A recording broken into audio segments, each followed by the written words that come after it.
I'm going to be your moderator. My name is Matt Lockhart, for those of you that don't know me. Thank you, Darren. I work at Phillips Brewing Company. I run sort of our marketing team there, have been there for 8 years, and I've also had the privilege of serving on the Guild's board for the last few years. And so on behalf of the Guild, I also want to thank you for coming and making this part of your day. So we have put together a very highly esteemed panel of industry professionals to answer one of the most important questions I feel in our craft brewing industry, and that is, who is BC Beer Memes? For real, who, for realsies, you know, hashtag real talk. Okay, yeah. No, we're here today to help you demystify the world of sales. Specifically, where to find salespeople, what hiring, what that process of hiring could look like, and then how do you train that person and continue to motivate that person in the field. The fact is that for us brewers, our reps are the face of our companies when they're in the field, right? Your rep is your brewery. And so how do you make sure that you find good people? How do you make sure you equip them appropriately? And how do you make sure that they're going to represent you in the market the way that you want them to? So that's what today's about. Thrilled to have these folks to my right join us today. We've got first Helen. Helen is the Duchess of Ales at Driftwood. She's been a big hand for Helen, please, if we could. Yeah, that's great. 18 years in the industry. She's been mostly in Ontario, but came out here about 5 years ago in BC. She currently manages a team of 3, and she's been activating brands, bringing them to life on the shelf and for customers for over 18 years. So we're thrilled to have her. Simon Meitner works with me at Phillips Brewing Company. Simon is 15 years at Phillips. He started on the bottling line and then moved into driving and then moved into sales. And in the last decade has basically opened 4 provinces for us, manages teams of reps, and has worked with agencies and all sorts of different variations of that. So brings a really well-rounded and unique perspective to this. And finally, on the right, we got Darren Medwid. Big hand for Darren. 22 years of experience as a sales leader with beverage alcohol giants such as Diageo and Molson Coors, and industry leaders like Central City. And very recently has just jumped ship to the rocket ship of cannabis. And he left. Okay, he left. Yeah, he's gone. Vice President of Sales and Marketing at Experian. That's right? That's right. Perfect. So big hand for these 3 people here helping us out today. So the way this is going to work is I have some questions prepared, and we're just going to sort of feed them over to these guys. I'll try and kind of keep things moving. We've got about 45 minutes, and I suspect that there might be a few questions, so I'm going to really try and leave some time at the end for questions. But first, why don't we start with sort of at the beginning in the process. Where do you find salespeople? You know, a lot of you are busy running your businesses. You're in the brewery. Where do you go to look for someone to represent you out there when you're not necessarily out there yourself because you're busy behind the door brewing? So why don't we start, I guess, with Helen. Where do you go to look for salespeople? What are some of those sources that you use to find people? The majority of people that we have brought onto our team in the last 5 years have all been through referrals. So either first we'll poll within the company, does anyone have anyone to recommend or put forth? And then from there, we normally get enough from that. And then if there's anyone that we've kind of met along the way. And then similar to just listening to Simon's story, The best one is when we promote from within. So, and I got to say, I think those are the ones that are the best to see within a company. And we've just recently done that. So that's the one I'm most proud of. Okay, great. Outside of referrals, Darren, do you have any? Where do you go to find salespeople? There's a million stories, right? And I think I would almost start and build off of what Helen said. Now, I would say to you that there is a temptation to always hire from within, because the kid that's hanging out at the tasting room who is good with the customers and like the cut of his jib, and he's a nice guy and likes beer, those tend to be the guys that get promoted into a sales position. But any that sell, certainly anybody in this panel would know, you have to be a masochist to actually be a salesperson. Like, it is truly a hard job, and everybody thinks they can do sales and marketing, but to do it is... Why don't we just, we'll do this one. I think it's probably better. If you want to hit that green button. There you go. So you got to be a masochist, and you have to have a massive ego. Okay, that's really the key to it. That's not always the kid that's working at your tasting room. So there's a massive temptation. I agree. If you can find that right person that likes to solve problems, doesn't necessarily have the gift of the gab, that's the right person. But I prefer to go out. I would say, honestly, we've recycled so many salespeople through, you pick your craft brewer, pick your major brewer, that we're getting the same people into the market, and nobody's actually doing anything different, and so your results do not change. So if you're not promoting from within, then where do you find someone? So it is a little bit around referral. It is about keeping your ears to the ground. I would say the last half dozen people that I hired were, of friends of friends of friends, of getting the word out. But most of them recently have not been from industry, because we're looking for something a little bit different. It is honestly less about hiring a craft beer geek than it is about somebody that has process, that understands how to not to take no, right? And that's not usually the guy from the tasting room. Not usually, sometimes. But it's a different skill set, and we've gone to this place where everybody's been friends or frenemies for a really long time. But there's enough craft brewers growing out there that what you need are bloodthirsty masochists to go out there and represent your brand. Well, Simon, you're a bloodthirsty masochist. So just to finish off on the where to find people portion of it. Over the years, I've tried some of those myriad of sites to get just a slew of resumes. Don't do that. It's awful. I'm sure a lot of you have already tried that. You'll get 1,000 resumes, and there'll be 4 good ones in it. It's a lot of time to leaf through it. Is that better? Yeah, a lot of time to kind of get through it. So what we've done largely to find people is we take advantage of our social media channels. So we'll post jobs through social media channels. That way you have a captive audience already. They're people who are following you. They're people that are interested in your business. So we use that a lot. We also have set up a jobs at email address. So over time, if anyone, we even at one point, I think we still do have business cards that just have that address on it. So that if when you're out in the world and you're talking with people and someone's interested in asking you about what it's like to work there or any of those kind of questions, you can direct them to that email address, and then they get put onto a mailing list that if there is a posting, it goes out to that mailing list. Yeah, great.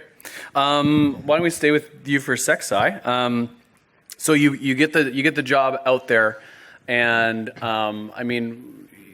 people that aren't in the industry really seem to want to be in our industry, and you tend to get just a ton of resumes, right? I mean, it's everyone that thinks that they're maybe a bit funny and like, I could drink beer, What do you look for? What's your first filter when you're looking at that stack of resumes? How do you begin to identify a good candidate when you're just swamped with 1,000 resumes?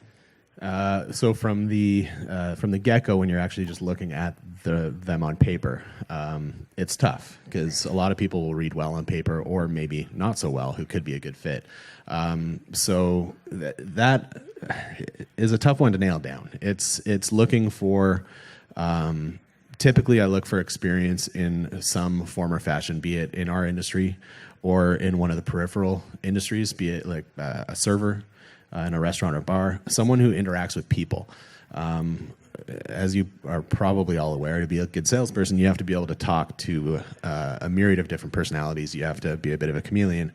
So to be able to be comfortable speaking in front of people is sort of step one.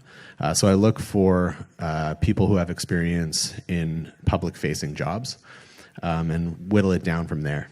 And then once I kind of get to that point where I'm talking to them, be it on the phone or in person, then it's a matter of how are they talking to you? Can they capture your attention? If you're 5-10 minutes into a conversation with them and your mind's drifting to maybe what you're going to have for dinner tonight or what you're going to do on the weekend, it's probably not a great fit.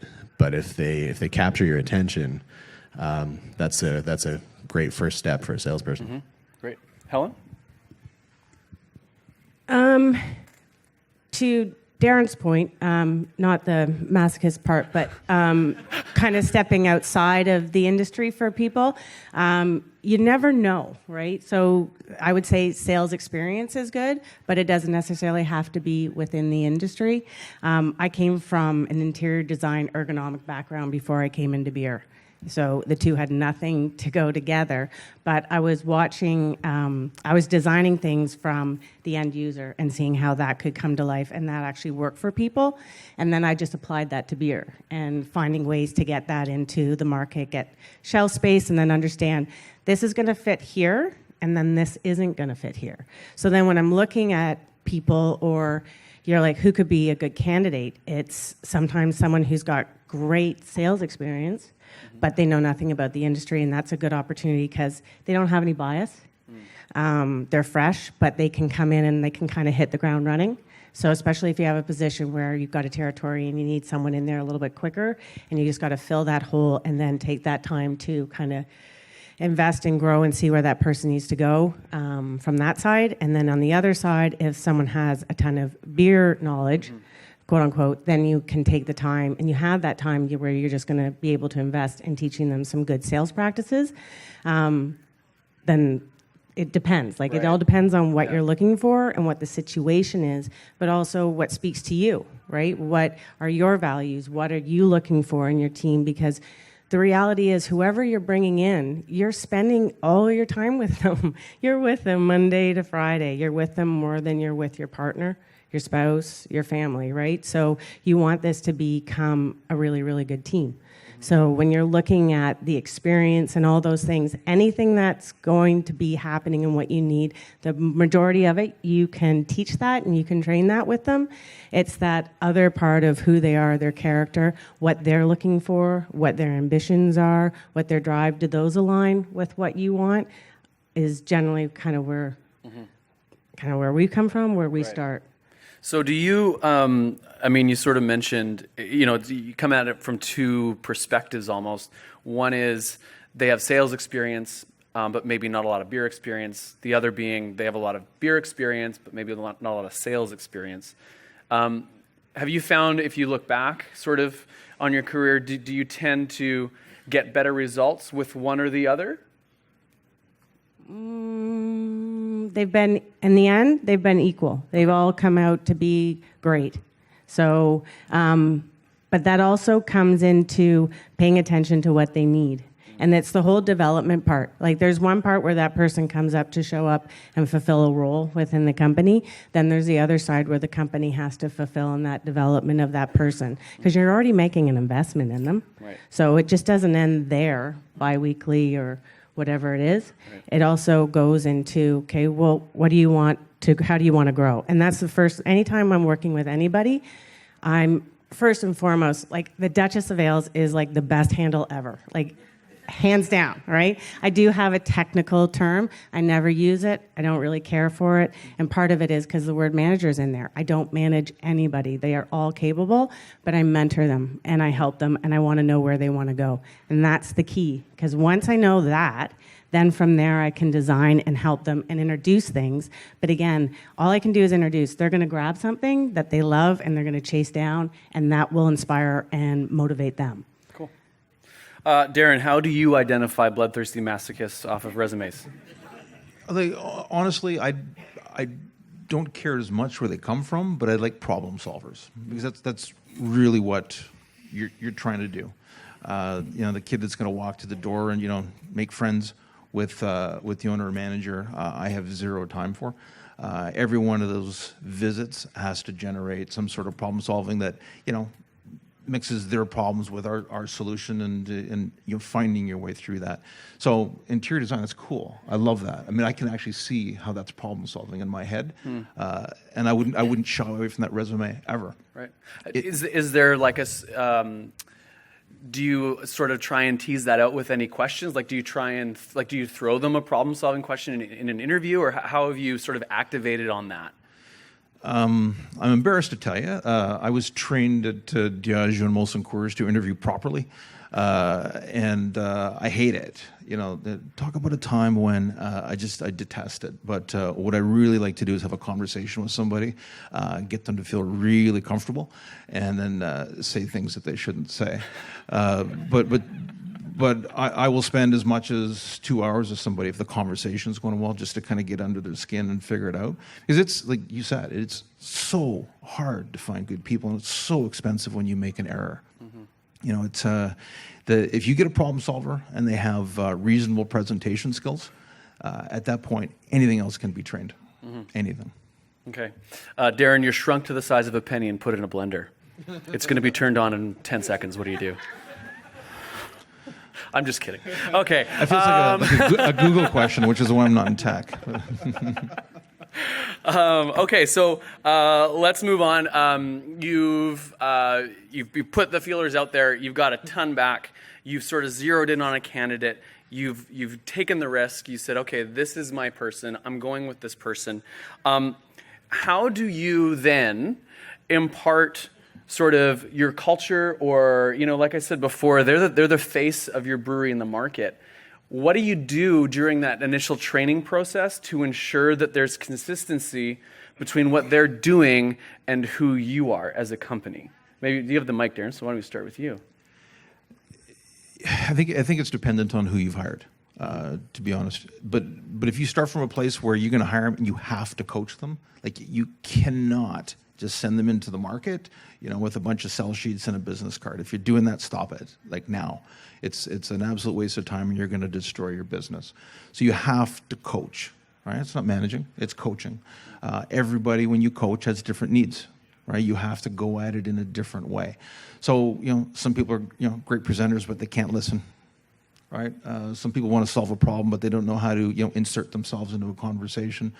But I would say if you are not coaching against a defined process, most companies have like an 8 steps to the call, and that's not there. So people have to memorize 8 things, but it's there so that you can coach against it. If you've got that, you let a call happen, you bring them back to the car, and you walk through each and every step, and you get to say, look, step 3, however you've defined step 3, needs some work. Let's talk about that, and I want to see you apply it in the next call. That's how you impart a culture. But it is about driving accountability and results, period. Sure. So for us, it's a little bit different, I think, in the sense that I first and foremost I want to make sure that the new hire has a really strong understanding of who we are as a company, as a culture, our history, the people involved. And not just in the sales department. So I like to kind of get them associated with all different departments, the key people within there, maybe even popping in and spending some time working in those departments so that they understand the workings of the brewery as a whole, not just through the microscope of sales. But that's just at the beginning. After that, it's a very sales-focused job. Once that's done, it takes a long time to become a good sales rep. We're very much a relationship-focused brewery. I'm sure a lot of you out there are.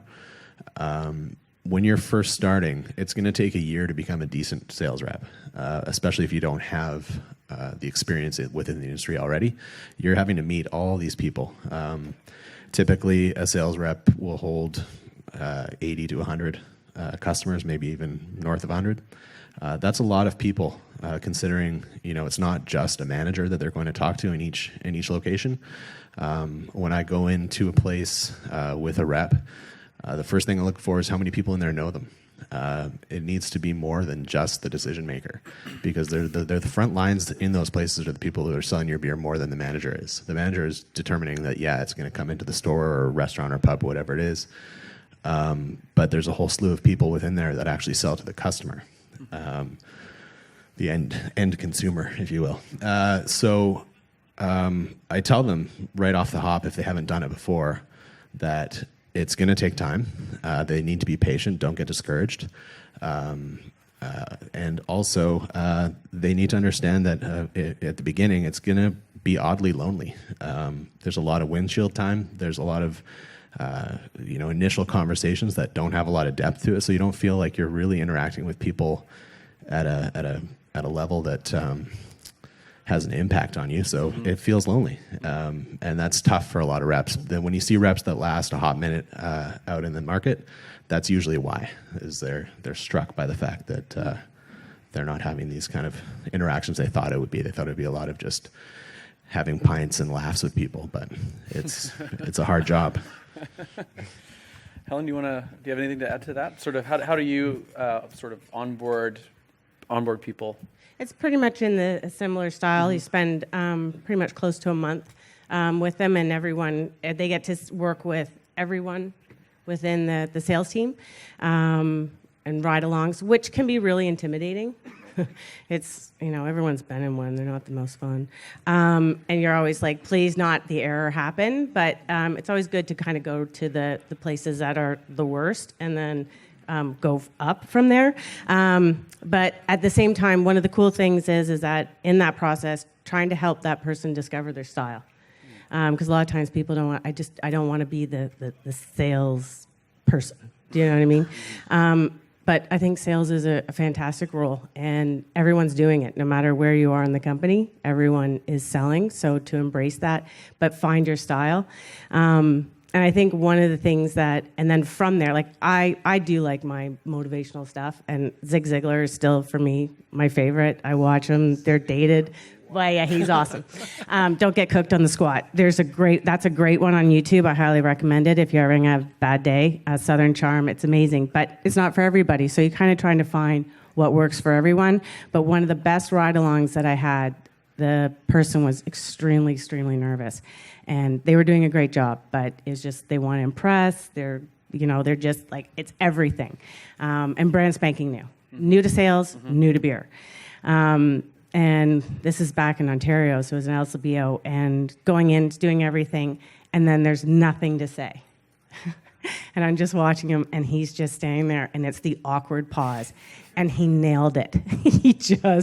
When we go back in the car, he's like, Helen, I had nothing in my head. And the person, the manager, was just, someone's going to jump in and fill that, always let it be the other person, and just spewed everything that he needed to know, especially building the next call and where his opportunity was to fill in the hole. So we were able to debrief that. But I just told him when I got in the car, I was like, you already nailed the awkward pause. Just keep going from there. And it's just doing that, finding those little things that are going on for anybody. But the other thing is then switch it. And we always have people, we work together. And I think, that's the most wonderful thing. You are a team, and what Simon just touched on, it's lonely. It's really, really lonely. So find what works for you as far as a group, too, to get together and then share the stories. It's not like, need another tip or what's going on. Like, okay, what worked for you, what didn't? And you get a lot of no's. The no's aren't personal. Those take about 6 months. Like, I remember my first no, I bawled my eyes out. And I was in a sales pit. My dad called me. He's like, get out of the pit. No crying in the office, right? And it was just like, but they said no. And he's like, it's not personal. But you have to learn that yourself, and that's going to take a while. And when you have what we have in this industry and craft, everybody is doing it for themselves. Everybody is invested. These are small businesses. So everyone's passionate. So you are going to take things a little bit more closer to the chest. And you get over it, and but it takes a while to build up that armor. So you just have to support people through that. And that doesn't just end after a month. It's ongoing. And like, it's a year to just get that territory to be yours. That's great. Speaking of awkward pauses. Oh. Okay, so you're trained that person. How do you, the next thing that I want to talk about is, how do you keep that person motivated? How do you keep them inspired? I mean, you guys have mentioned the sort of the loneliness of the road. You hear no a lot, right? What is it that you can do to keep that person full of energy, really, out there doing their best, feeling their best? What's your approach? And I guess the mic's right there, so why don't we start with Hel? The only one that I always go to for in that circumstance, there's lots, again, I think I touched on it last time I was talking, but you ever find out what works for everybody? There's tons out there. There's great books. There's great everything. Not everything might be your style, but you're going to find a tidbit there or an approach that works.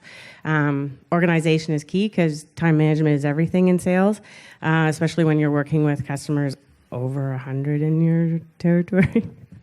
80, that's nice. But the one thing that I got to say is that I learned pretty early is you're going to have those days where everything's a no. You got to find that place where you can go to recover. So you have your favorite account, and you got to still stay in trade. You can't sink down. You got to rise back up. You got to shake it off. So what I always kind of say is when you have that moment, you go find that place, you find your fave, and you drive right to it. You go have that moment. They'll turn your mood around, and then you can go right back out. And 9 times out of 10, when you go back out, you're going to have like 3 awesome calls, or you're going to get the best order of your day. I totally agree with that. I had, back in the day, I had a lot of happy places that I would go to after a terrible sales call.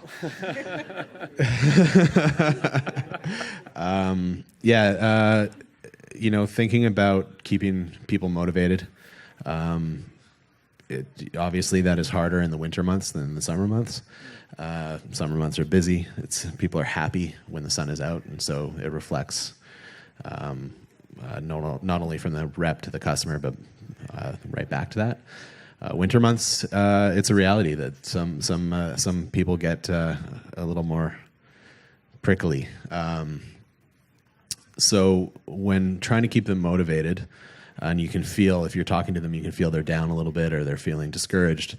The first place that I'll go is to try to get them excited about something that we're doing at the brewery, maybe outside of sales, maybe some cool new initiative, some sustainability piece, some new brand, something to get excited about.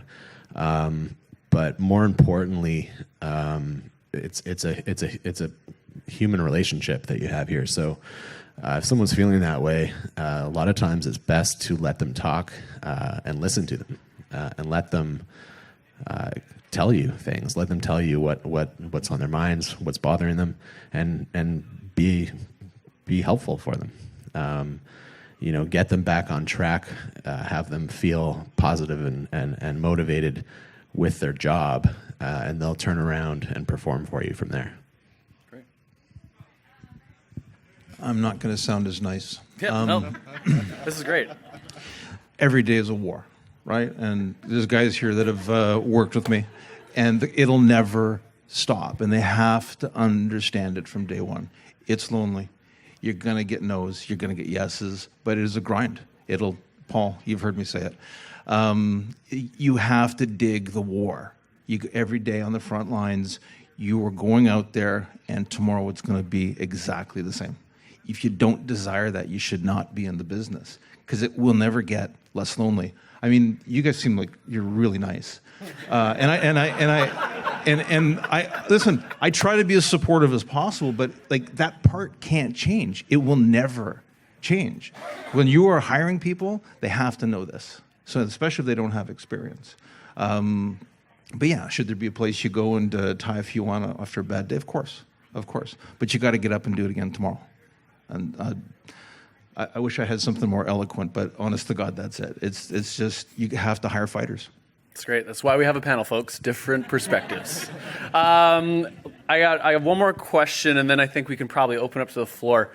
Without naming names, can you describe a situation where you hired someone and it went terribly wrong, and what did you learn from that?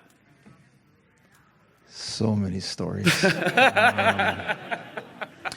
I do think there should be a book for anybody that's managed people. Actually, I'll tell you one. So it was way back in the day. I was with Diageo and really was having a hard time filling a role. And then this girl pops up, and I love a balanced sales team. I love having guys and girls. To me, it's just you just get the most out of everybody. And I needed another girl, and she'd come from ABI, Diageo, big companies. There was a lot of similarities. I just wanted it to work so bad. But the interview was a little weird, where I would ask her a question, and we talk about uncomfortable pauses. She took a really long time to answer. I thought, well, that's weird.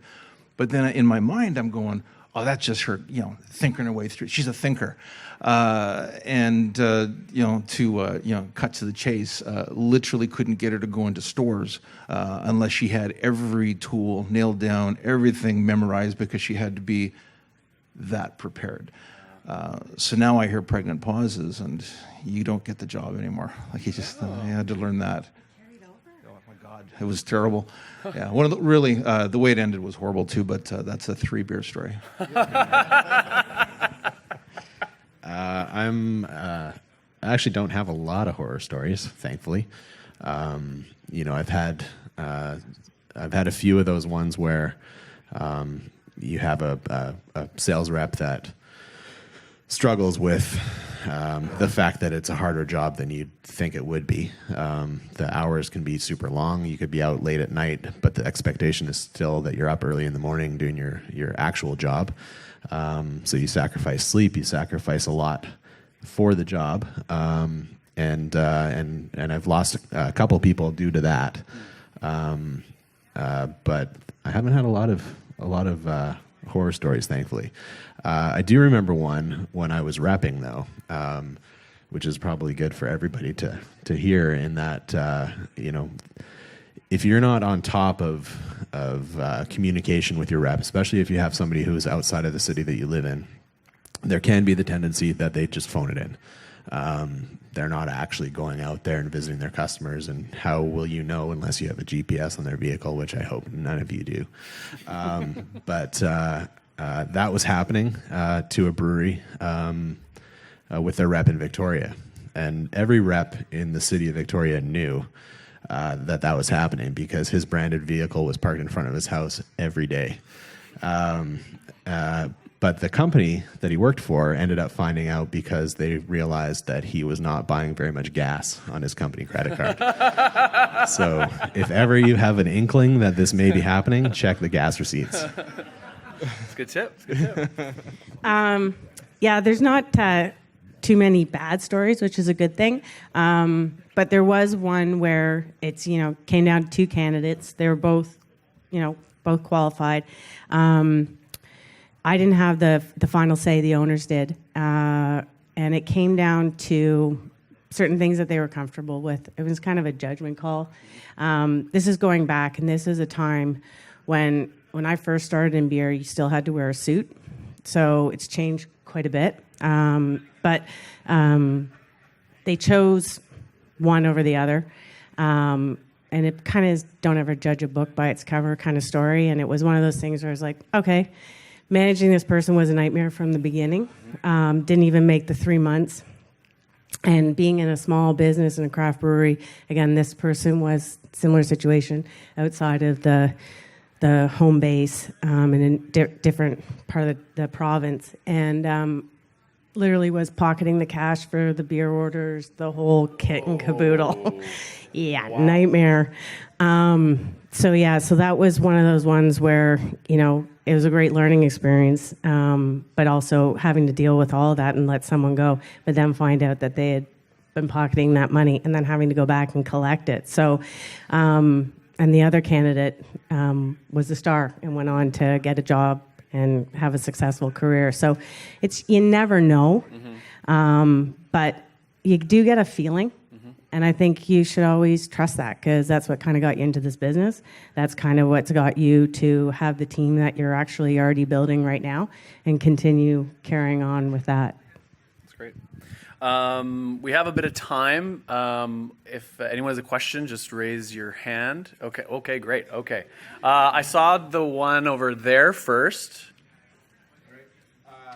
I have a question regarding sort of the 5-year stagnation within a rep's performance, and how often do you guys suggest riding along with any rep, regardless of performance? Anybody want that? Don't really ride along unless the rep asks and asks for that support. Generally, you can kind of see how they're doing. Based on our system, we have a report basis that shows that all the time. As far as, and the only part of that is that I don't always find that, this is me personally, that the ride-along is always going to tell you what you need to know.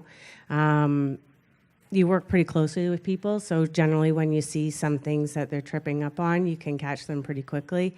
And in my experience, it's generally things that are kind of happening outside of work that trips people up. Okay. And if it is anything within the company, it's always been a pretty open forum, and especially for us at Driftwood, everything is an open book and call whenever you want, which is great, and I think that keeps everyone connected.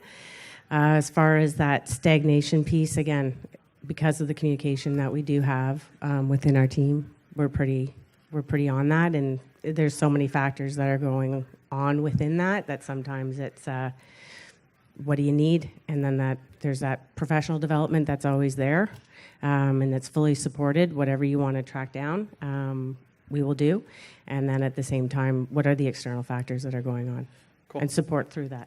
That's great. I haven't dealt with a lot of stagnation, thankfully. I've got a good chunk of my team has been north of 5 years. I couldn't tell you why, actually. There hasn't been. You, Simon. It's because of you. I do encourage them all to be keeping in touch with one another because our team spans different provinces and different cities. There are, I encourage them all, no matter where they are, to just randomly phone another rep in a different city and create that relationship and keep in touch. It just makes a stronger team. But as far as the ride-along portion of it, I try to get in a car with them at least once a month. Sometimes that creates a daunting travel schedule, but I think it's important to get out there. The two main reasons that I see benefit in doing it, one, it's yet another touch point from the brewery to the customer. It's not just always the rep. When a rep leaves, I've seen it so many times, if a rep leaves a company and goes somewhere else, usually the customer is loyal to that rep. A lot of times they are. There are exceptions, but we've all seen a rep flip to a different company and they take other taps with them. If you have more touch points with the customer to the brewery, you're going to have less of that because they're going to feel a little bit more of a connection to the company as opposed to the rep. So I like that connectivity. The more people that know, the more people at the brewery that the customer knows, the better. But also it's an opportunity for face-to-face time. When you're in between calls, that's a time for the manager and the rep to be having a real connection and having that opportunity where they're like, oh, shit, I've been meaning to ask you this for a while. And then suddenly things start coming out. You could be 2-3 hours into your day, and suddenly these questions are coming out they've wanted to ask you for the last month. So I see a lot of benefit in that as well. Right. If you believe in coaching, you got to coach. You got to be in the field with them. There's no way out. You say, about a month. It has to be at least a month. And I like different levels of people going with them as well. Mostly gets management out from behind desks, and they can see what's actually going on for sure. But if you're coaching against a process, you need to watch them execute the process and help them. Theoretically, we're supposed to have more experience. We're supposed to impart that. A lot of reps start off scared to death, nervous when somebody's with them of power because they don't know how to do it. To me, that's our job, is to get them comfortable. They should want you in the car coaching them, right? It's not a beat up stick. It's not an opportunity to yell at them and say that call sucked. It's about, look, step 3. I got some thoughts. I've been through this before. I'd love to give you some ideas, and let's see if we can apply them on the next call. It makes them better. That's what we're supposed to be doing. Great. Yep. I wonder if you guys could share with us a bit about how you quantify how many sales calls a rep should be doing in a week, just what your expectations are on check-ins, phone calls, emails, etc. That's great. I'll just repeat it. So the question was for feedback on how many calls a rep should be making in a week, and what that feedback looks like, calls and that sort of thing. I'll take a crack. I mean, it's territory dependent and it's business dependent, right? Somebody working downtown Vancouver is going to get more calls than somebody running a Prince George territory. I mean, that's real. The big companies will tell you that you're supposed to be getting somewhere between 8 and 12 calls a day. I think that's probably a little high when you consider a lot of the other things that you have to get done during a day as a sales rep. So if you're doing, look, I would always say this: if you could do it in 1 call a day and you can hit your targets, do it 1 call a day, right? And then show your friends how to do that too. You just can't do it in 1 call a day. So you can't be doing less than 6.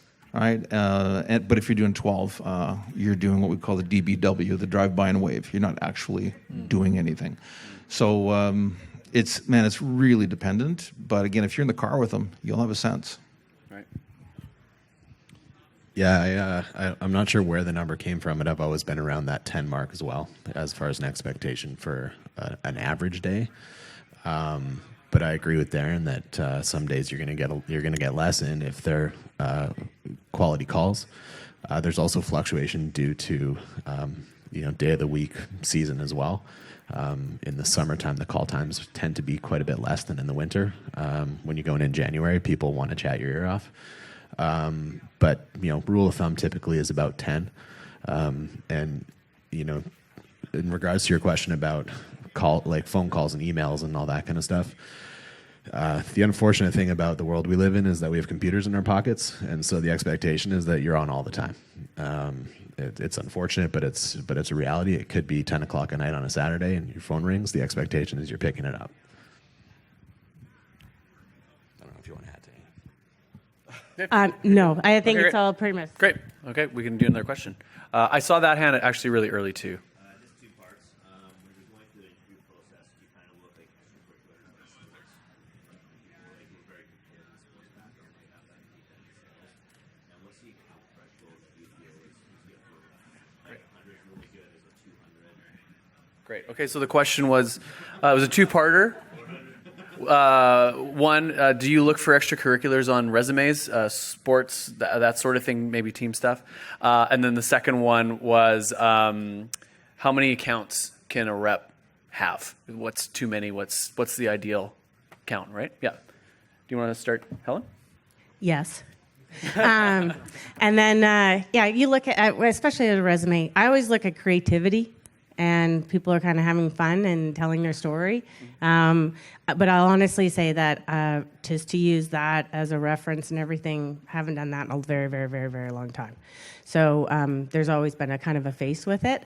But yeah, for sure, especially because that'll tell you a lot about team, and that's key because you're going to be a part of that. But as far as territory sizes, that would be ideal to be able to have that. Like if you've got something that's, managed smaller and manageable, that you can be just getting through and making sure everyone's getting every part of you, that'd be great. In craft, my biggest territory was 225. Yep. And that was over some territory too. But again, so route plans are good. Especially when you're getting someone started. They're never going to be staying to them. They're never golden kind of thing. But if you can have a territory around 100, what? Yeah. But no, don't know what that, in my experience, has never been under 100. I haven't ever really paid all that much attention to extracurriculars on resumes. However, in interview situations, I always ask about that. I always talk to them about what they do outside of work, what their interests are. being a good salesperson, you have to talk about a lot of different things. So to have a broad knowledge base and a broad interest base is a benefit for sure. As far as account threshold, it's a tough one because you need to take into account what the area they're working in is. As Darren touched on, if it's a large geographic territory and it's 45 minutes between calls, you're probably not going to be able to manage as big a customer count as if you're in a concentrated area. The other thing is also thinking about what your brewery focus is. So if you have a brewery that has one brand, you could probably take on more customers than if you're selling 40 brands. So what does your portfolio look like? And what's the expectation on the rep as far as programming?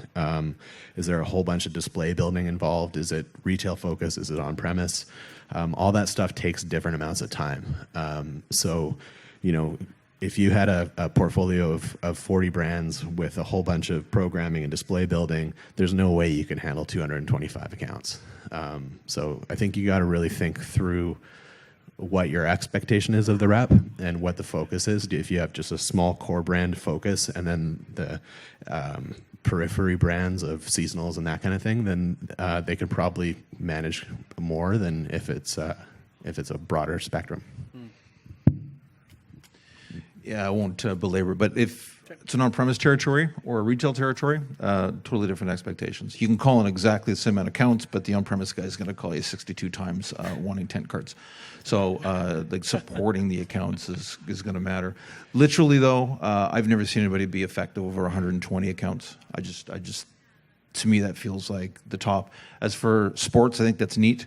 But quite honestly, if it's a young kid without a whole lot of demonstrated kind of years of success behind him, I might want to know if he was like captain of a soccer team. Maybe look for some leadership quality. Other than that, I mean, some guys cook at night and some guys work on their cars. It's just another thing, right? That's fantastic. Yep. Talking about the account base, what's kind of the call pattern expectation? Like how often should they be visiting? Is it every 2 weeks, once a month? So the question was what's hours. Hours. I'm just going to repeat the you wanna question come real up and quick. tell 'em? The question was how often should a rep be calling on accounts? What's that look like? Travel coverage plan, the most important thing that you're going to execute with your sales reps, period. If they can't get that right, they can't get anything right. Human nature, especially with new reps. You're going to want to go to a place where the people are nice to you. Where are they nice to you? The small accounts that don't do anything. Where are they meaner? Where are they a little more brisk? Where do they expect you to know your math? The big accounts. I went there last week. I'm not going to go this week. That's human nature, right? So the way you force it is you actually drop a plan that they have to carry. To Helen's point, if they hit 75 or 80%, I'm actually kind of ecstatic. But you have to know when you wake up Monday morning exactly where you're going and what you're going to do when you get there. How you divvy it up, you're going to have to define who your A, B, C, D accounts are. And how often you hit them, rough. A's once a week, right? B's every 2 weeks. C's a month. D, hi to Guay. I have a similar split, let's call it, from A, B, and C, weekly, once a week, every 2 weeks, and monthly. Great. Good. Yep. Sorry, was there? Oh no, They answered it. Yeah. Maybe just a follow-up to that. How are you managing that in terms of CRM? Like, how are you knowing that they're making those calls? Question was how do you know that they're making those calls? How do you manage that? Is there a CRM tool or something? Like a tracking tool, like that they've got to report back in. How do you? No, it's accountability. It's complete trust. Okay, sorry, I can only speak for what we do. It's on that. We have the tools as far as their sales portal, the organization setting up how they got to manage their territory, and everyone's out there achieving. So again, that's a support thing. And everyone, as you can see, is different in how they set it up. So you got to figure out what's best for you. But for us, it's trust. There's one thing that we've talked about. Like we talked about resumes, paper, like all these kind of things. one thing we didn't touch on, and I just kind of think maybe this is the opportunity to kind of put this in here when you're looking at it. In this industry, and what I've always kind of worked with, are self-starters. So you really want to be looking for people who are self-motivated, especially in this industry, because on Monday, you got to know where you're going. And a lot of times you're going to have to create your day from nothing, because it might be some times when you're going to have to go deal with, the smaller accounts, and what do you want to get out of them? And you might not think that there's anything there. There still is some potential there, because the greatest thing is when you take a C and D and create them into a B, right? So I think that's one key thing. That means we have 5 minutes. Okay, but that self-starters, look for that person that's self-motivated, that's keen, that's passionate. Right. That's good. We over the years have had both. What Helen's talking about, but also CRM. I highly recommend the CRM avenue. I agree that self-motivated people are ideal, but one of the main reasons that I like having it tracked, or at least accessible to me, is every now and then you'll get a customer who calls and says, "Hey, I haven't seen rep so and so in the last 6 months." The worst calls to get. I hate those calls. But if you have something that you have the ability to kind of poke into, I've been on phone calls with people where I've said, "Okay, hang on, let me pull it up. Oh, in fact, they've been there this day, this day, this day, and these are the people they talk to." So you can use it not only to track their activity, but it can also act as a safety net if you do get people who are saying that they haven't seen a rep, because that is not what you want to hear. So CRM, probably a whole other session next year. Be happy to come for that one. Okay, good. Good. I'm putting you down. But I think the way to test it, honestly, is if you're in the car coaching and it's Tuesday, let's see your travel coverage plan. How come we're not going to any of these places today? What's going on, right? Like, where is the plan, and are you working the plan? And that is the fastest, easiest way, but you got to be in the car to make that happen. That's great. Any other questions? Okay, yeah.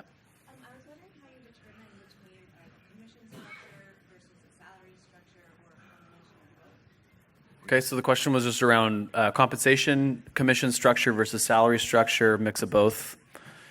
Any feedback? Again, long answer. So super quick, I will tell you this. If you don't pay a fair wage, your young sales rep becomes self-aware and leave you. It's that simple. Everybody's going to have a different understanding what a fair wage is, but there's an expectation of a salary that's approaching 50 and some sort of a bonus program that works above it. And you have to do your own math. But if you don't do it, somebody else is, and you're just going to lose reps, and it's just not worth it. I will tell you this, it is a buyer's market for reps right now, because anybody working for the big guys is so encumbered by their handheld CRM systems that they're not selling anymore. And they used to be kind of the $60,000 sales rep at Bacardi and Molson Coors, but they've really worked hard the last couple of years to get that down to the $50,000 sales rep, which means you can now compete for people that have got process, structure, understand the basics of how to sell. And I think you should not be shy for chasing down some Diageo kid, because there's a good chance he's hating his life and just wants to go sell. We do salary and bonus structure. I've always shied away from a commission structure based on the fact that it's a perishable product. I don't want to see unnecessary load-ins because their commission's coming up shortly and they want to get a little extra, and then you don't hear from that customer for the next 2 months. I would suggest not going a commission route. That's not my decision. So I can just say we're salaried, and then we have bonuses.